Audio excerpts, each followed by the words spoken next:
Tonight, the Gophers go dancing against Patino's old program,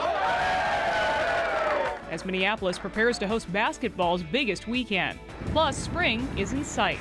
A warming trend this week will bring an end to a record-setting stretch of days below 50, but it will also impact flooding. The tool to track rising river levels from your home. And as we get closer to the Twins opener, it's always baseball season at this store in Apple Valley.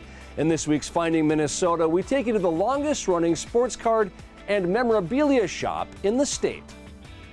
Now, from Minnesota's most watched station, this is WCCO-4 News.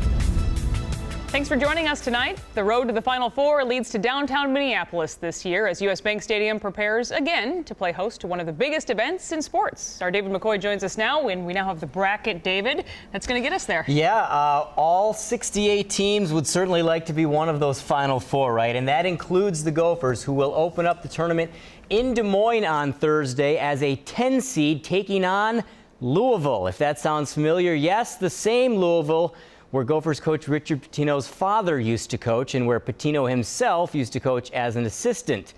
Pitino cheered when the announcement flashed across the screen, but what else are you going to do? You're in the tournament. No doubt he absolutely hates this matchup, though. His father is currently suing Louisville for $44 million over breach of contract for firing him in the midst of a federal investigation. What Pitino absolutely loves, though, is the fact that they'll be getting about as close to a home game as you could hope for in Des Moines, just 3.5 hours away. My whole thing, whenever you do NCAA tournament, the matchups, they're all hard. The seeding, it all really doesn't matter a whole lot. But the location does matter because it gives our fans an opportunity to come. So I know it's about 3 hours away. So hopefully our fans can get there. And I'm excited about it. Here is the Gophers pod. The Minnesota-Louisville game is at 11:15 a.m. First game of the day on Thursday, right here on Channel 4. Minnesota, of course, still seeking its first NCAA tournament win since 2013, the year before Pitino took over as coach. Gopher fans have several reasons to be excited about how Selection Sunday went down. Jeff Wagner shows us how their biggest hope is to see their hometown team survive long enough to play a home game here in April.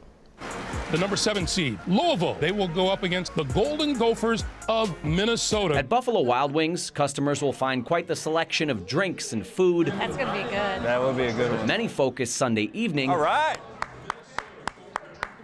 Gophers, baby. At the selection on the big screen. That's a good matchup. Play in the ACC.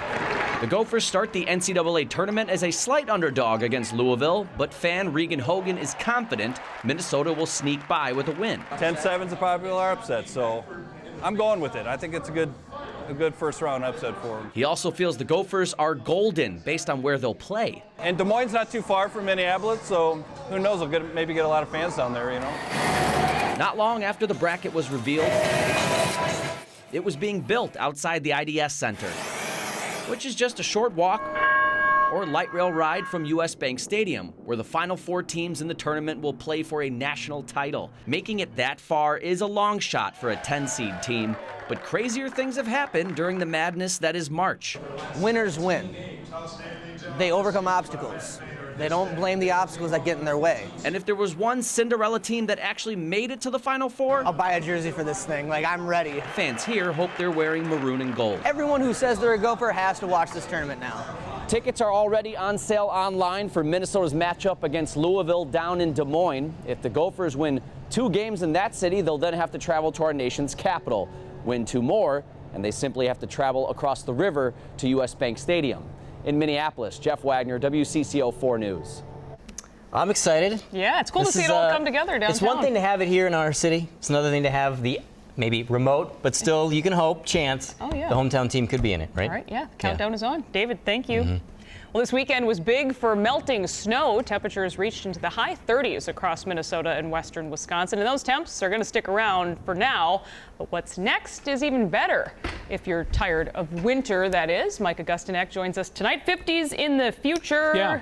Say it's true, please. It is true. In fact, even 60 is possible coming up this week, Liz. We'll have to wait a couple of days to get to that magic 50 mark, but we did hit 40 again today. In fact, the Twin Cities' warmest number on the map across the state. Most of us, though, were above freezing, and that means there was a little bit of melting going on, even despite clouds, which for a good part of the day were over Wisconsin and eastern and central Minnesota. They're starting to fall apart right now, but overnight tonight, a few more patches of clouds will develop.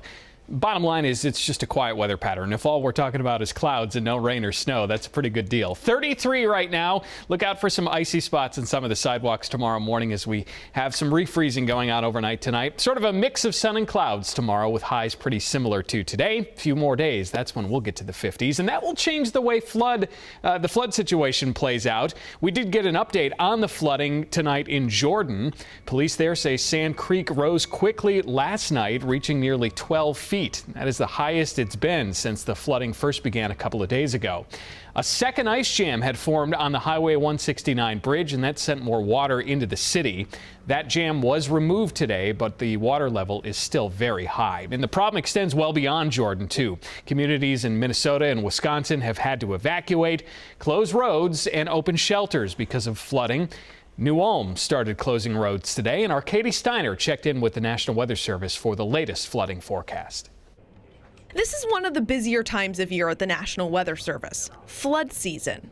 We have the potential then to start seeing some higher levels on the rivers toward next weekend. But with that snow already starting to melt, the more immediate problem here are ice jams. There's a lot of thick ice on the rivers, and now all that melting snow is putting a lot of water on top of the ice, which is going to melt the ice on our rivers and creeks. We're going to see a lot of melting of that ice, and it's going to start breaking up. And once that starts happening, those ice starts to flow. It gets to a slow point in the river and it stops, and then the water backs up. And so we get flooding in places that people aren't used to seeing flooding. So that's a big potential over the next week to 10 days that we'll be watching for.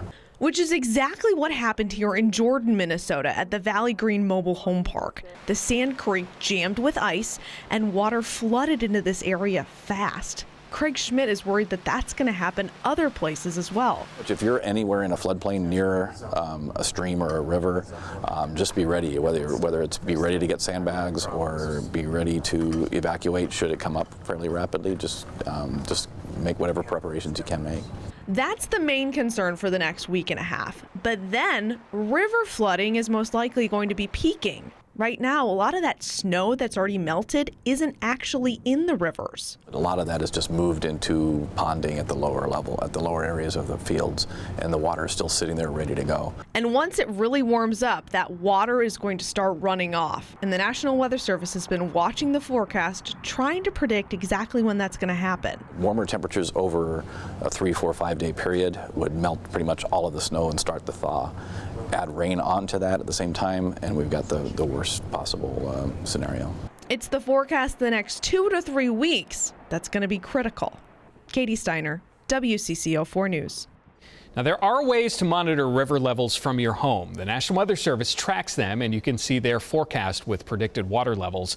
We have all of that posted on WCCO.com. Always a trade-off this time of year with those warmer temps, huh? Yeah, and we'll talk a little more about the flood potential through the spring coming up in a little bit. All right, we'll see you then. All right. Thank you, Mike. Representative Angie Craig will be holding a flood briefing in Hastings tomorrow. She'll be joined by the city's mayor, several other lawmakers, and emergency officials. The group will discuss what's being done to prepare for flood season. That event will be held at Hastings City Hall starting at 8:15 tomorrow morning. A $1 million bond has been set for the man accused of kidnapping his 2-year-old daughter and killing her mother. Darius Higgins is accused of fatally shooting Sierra Robinson and wounding another woman last week. He's also the father of 2-year-old Nalani Robinson. Investigators believe her body was found along a rural highway near Austin, Minnesota, Friday night, hundreds of miles from her Milwaukee home. An Amber Alert was issued for Robinson last week following the shooting. The Milwaukee police chief said it's too early to say who killed the little girl. The Bureau of Criminal Apprehension is now working the case. The grieving continues in New Zealand in the wake of the deadliest mass shooting in its history. Crowds continue to pay their respects outside 2 mosques in Christchurch, where more than 4 dozen worshippers lost their lives. Investigators say evidence suggests the gunman acted alone. The 28-year-old Australian is one of 3 suspects in the attack. His family has apologized, saying they're shocked and heartbroken. The attack was felt around the world, including here at home. People gathered for a memorial service in honor of the victims at the Islamic Center of Minnesota in Fridley this afternoon. The event included prayer and a reading of the victims' names. The goal was healing. I think we know that most people are good, but I think the expectation is that these things are going to continue. That right now, the leadership is not there to really fight back against Islamophobia. So just like other groups had to go through these and still do, anti-Semitism is widespread and there's racism. So the Muslims are also having to deal with this issue. Officials say they expect the remains of all the victims to be released to their families by Wednesday. Graves were dug over the weekend. The bodies will be buried quickly to keep in accordance with the Muslim faith. A Wisconsin bar turned its St. Patrick's Day celebration into a fundraiser for Jamie Kloss. The bar is in Manitowoc, which sits along the shores of Lake Michigan. The money raised will go to help Jamie heal. The teenager disappeared after her parents were murdered in Barron, Wisconsin in October. She was found 88 days later, having escaped her captor. Organizers say the event was going to be held in Jamie's honor even before she was found. We were out with some friends that are the bar owners here, and I had a shirt on that said "Find Jamie," and we got to talking about it, and they said, if there's anything they can do at the bar to help us out or anything like that, let them know. And just kept talking, and next thing you know, they're like, well, we're having something on St. Patrick's Day, and green's the color for missing children. Jake Patterson has been charged with killing James and Denise Kloss and kidnapping Jamie. His arraignment is scheduled for next week. We are just days away from baseball season here in the Twin Cities, but at one store, it's always a good time at the ball field. How one man created a sports haven for fans and athletes alike as we go finding Minnesota.